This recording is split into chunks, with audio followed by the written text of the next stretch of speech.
Audrey Hepburn is remembered for her films, her humanitarian work, and of course her impeccable sense of style. In honor of what would have been the star's 90th birthday, her son, Sean Hepburn Ferrer, decided to celebrate his famous mother with an exhibition, chronicling her life through never-before-seen photos and memorabilia. We were able to catch up with Sean to learn more about how Audrey became such a legend. I think she found a look, and I'm actually working with my daughter, who's standing right over there, on a little book about sort of the philosophy of what makes her style still so fresh today. And I think instead of following fashion, she created a look that worked for her and stuck through it throughout her life. So if you see a picture in a little coat from the 50s, the 60s, the 70s, it's always the same look. She always used to joke and say, I dress more like an English gentleman than a woman. But it wasn't only the same look. Eventually, it was the same clothes.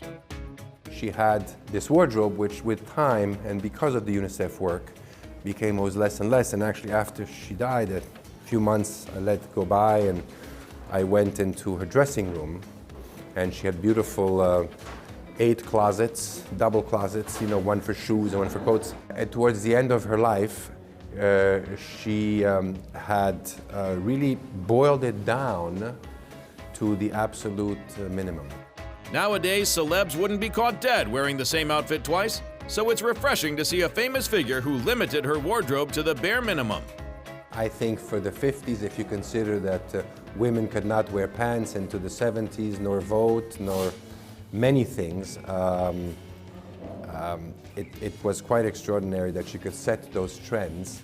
Hepburn was a trendsetter throughout her life, and her style influence carries on today. That's the most extraordinary thing, and I would love to sit here and take credit for it, but I can't.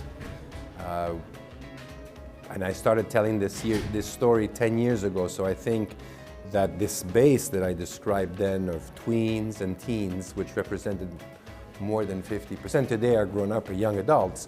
And at the time it was very touching because they didn't know exactly all of who she was. So some knew the glasses and the coat, other knew the film, the third one knew she had been to Africa, but together they had this wonderful kaleidoscopical view of who she was. So why does Sean think his mother's legacy lives on? Why is she so beloved still today? And maybe it is because we perceive her as one of us rather than one of them. In a world of Kardashians, she is something real.